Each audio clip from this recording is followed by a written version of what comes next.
Hello, what's up? In this video I'll be showing you I can easily color grade your outdoor images to have them pop in just Photoshop. So simply like the video, and in case you want to download this very image to follow along with this tutorial, simply check the links in the description of this very video so that you can download this raw image to follow along as we color grade this very image. So this is the image, and as soon as you import the image in Photoshop, it's going to automatically open up in Camera Raw since this is a raw file. So in Camera Raw, we are simply going to first of all work on the lighting and contrast issues regarding this very image. So you can see that the sky has some information right there.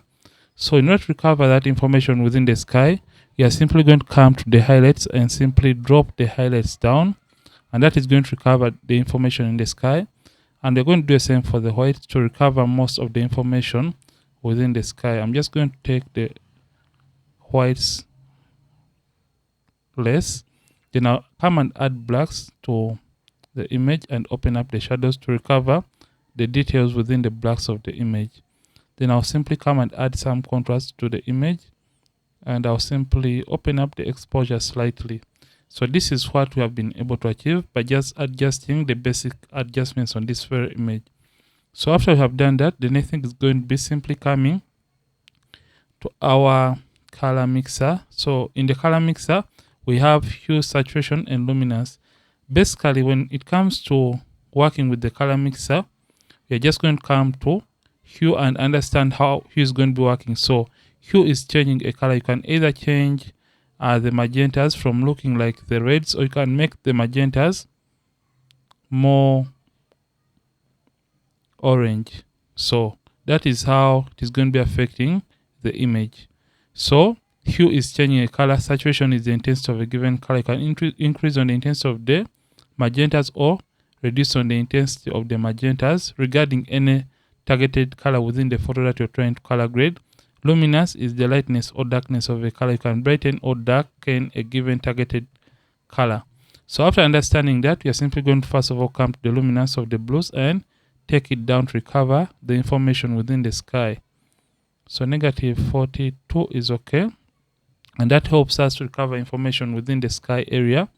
So after we have done that, we're going to simply come to saturation and slightly increase on the saturation of the blues to around 24. Don't mind if at all as you're doing this it tends to look a little bit overdone, because you can always correct that later on.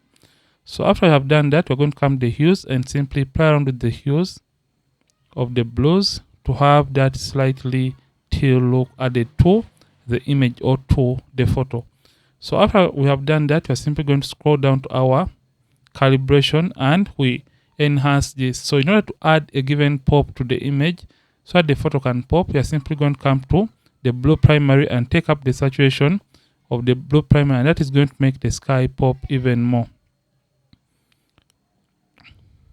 But as we're doing this, you can notice that it is oversaturating the skin tones. So the skin tones are falling in the yellow section, and you're going to come to back to the color mixer and come to the saturation and slightly take down the saturation of the oranges, just like that. So the sky is popping, and we have as well recovered the information within the oranges of this very image, and it doesn't look quite overdone. So negative 12 is fine.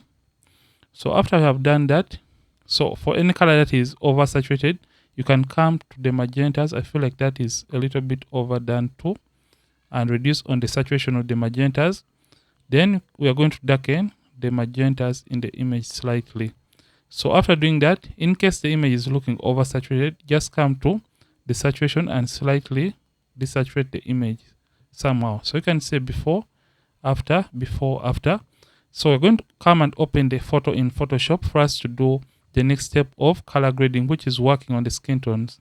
So you're just going to come and duplicate the background layer by pressing Ctrl J, or you can use Command J on the keyboard to duplicate the background image.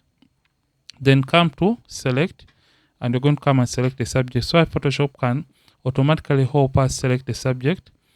So after it has selected the subject for us, it is time to work on the skin tones. So when you to zoom in and you analyze the skin tones, we have different colors falling around the place. We have some magentas on the skin, we have all these different colors on the skin tone, and our aim here is we want a uniform kind of skin color or skin tone. So after doing that, just come empty layer icon and create a new empty layer. Change its blend mode from normal all the way down to color, and after changing it to color, right click on the brushes, select the brush tool, and make sure the hardness of the brush is set to 0 and soft round brush is selected. The mode is set to normal, opaque at 100%, flat 100%. So for this step, we just want to sample a color on the skin that we want the rest of the skin to look like. So I'm just going to hold down the Option key on the keyboard, Option and left click on a color that I feel the model skin should look like. Option and left click. So you can sample from any area on the skin. Option and you left click on that area. So after sampling the color, it is time to paint on the skin in order to achieve this kind of uniform kind of skin color or skin tone. So I'm just going to paint just like that.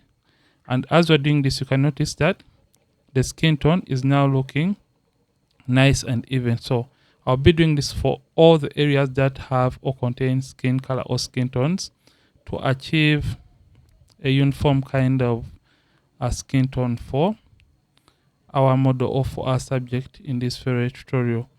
So I'm just going to paint just like that. Control minus to zoom out to see or identify the areas that I have not painted yet. So as we're doing this, you can right now the skin is now looking uniform and the colors are all looking nice and uniform regarding the skin tones of the subject, but this is looking odd and it looks a little bit unnatural and yellowish or orange, but we're going to be correcting that in this very video or in this tutorial. But as you're painting, keep out from painting on the makeup or even the lipstick, because at the end of the day you don't want to distort and have quarrels with the person that did the makeup. So just go easy with that. Command minus to zoom out. So right now the skin is looking too yellowish or unnatural for our liking. So in case you have painted on an area that you did not want paint in the first place, get the eraser tool and make sure the mode is set to brush, opacity and the flat at 100%, and you can eliminate the color grading from areas that you did not want to be affected in the first place. So press Ctrl D, or you can press Command D to deselect the active selection. So after deselecting, you can now zoom in. You can see this area looks quite odd. Command minus or Control minus. So we're just going to come to the opacity of the empty layer for the color grading of the skin tone and reduce it so that it can look a little bit natural and realistic. So around 61 is okay, 61 is fine, before, after. But to make the skin tone look better, we're going to come and create a hue and saturation adjustment layer. Then come to master, select the reds and come to the lightness and take down the lightness of the reds to make the skin tone look better and more realistic, and reduce on the oranges in the skin tone. Then you're going to come and create a black and white adjustment layer. Change the blend mode from normal to multiply and come to the opacity and reduce on the opacity to around 7. 7 is okay. Then you're going to come and create a selective color adjustment layer. Then come and target the blacks and we can play around with the black slide or the cyans, just like that, to add a more cinematic vibe to the image. So this is the before, selective color of the blacks, after. Then you can even come to the blues and play around with the sliders right here to see what works best for you. So I'm just going to come to the blacks and I try to darken the sky even more to have it pop. So you can play around with the cyan still to see what works best for you. So I feel like 32 is okay for the blues in selective color, before, after, before, after. Now that we are done color grading this very image, let's see what we have been able to do just in Photoshop. This is the image before and after, before, after. So this is how you can simply color grade your photos when it comes to Photoshop. And in case you have loved this video, don't forget to like the video and don't forget to subscribe if at all have been watching and you are not a subscriber to this channel. Ronix from Ronix Photography. Thank you for watching. I'll see you in more videos on this channel. Don't forget to keep practicing and also keep creating.